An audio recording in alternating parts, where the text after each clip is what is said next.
Good morning. This is Father Stephen Kelly from St. John's Church of Detroit. We're continuing our series of daily morning meditations where we generally look at one or another of the lessons that are assigned for morning or evening prayer, what is known as the daily office lectionary.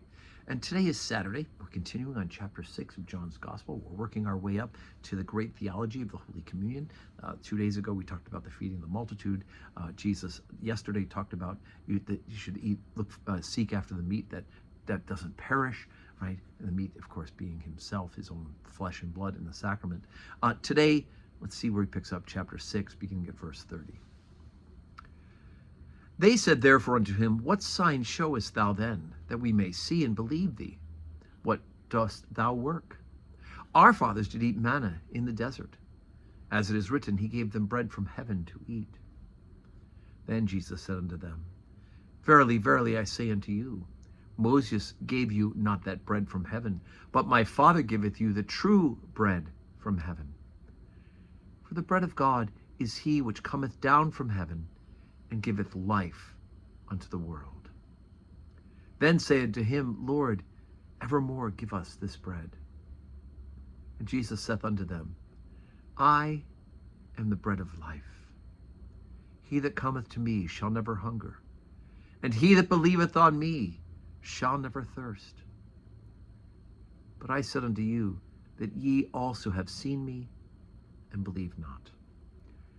All that the Father giveth me shall come to me, and him that cometh to me I will in no wise cast out. For I came down from heaven, not to do mine own will, but the will of him that sent me. And this is the Father's will which hath sent me, that of all which he hath given me, I should lose nothing, but should raise it up again at the last day.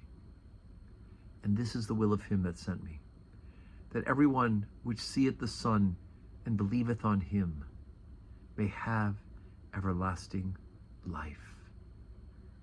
And I will raise him up at the last day. Okay, so again, developing this Eucharistic theology for the people who are going to follow Jesus Christ, for you and for me, brothers and sisters, in our modern day. Jesus reminds us that he is the bread of life, right? He himself will give us his flesh under the species of bread and wine, right? The precious body and blood in the sacrament.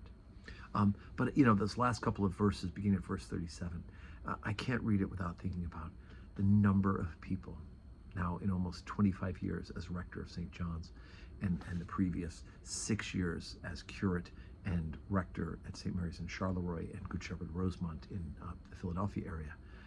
How many people that I had the honor to do the burial services for and read this gospel.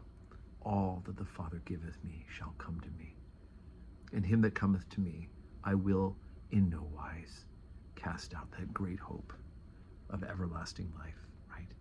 And this is the Father's will that hath sent me, that of all which he hath given me I should lose nothing, but should raise it up again at the last day, the great resurrection, right? And everyone that seeth the Son and believeth on him may have everlasting life. What wonderful news, that even though our physical death will happen, we will live forever and will be risen again at the last day. So today is Saturday. It's the last day of January. And so we don't have public worship today at St. John's Church scheduled, but we're saying our prayers, right? If you're praying morning prayer, evening prayer at home, thanks be to God. Or just if you're doing the formal stuff from the prayer book, just say your prayers. Thank God. Offer up your petitions. Let him know how much you love him. Adore him. And we'll see you tomorrow for church, right? 7:30 morning prayer, 8 o'clock Holy Communion, 10 o'clock Holy Communion, 5:30 evening prayer. And may God grant us a Saturday that's full of blessings.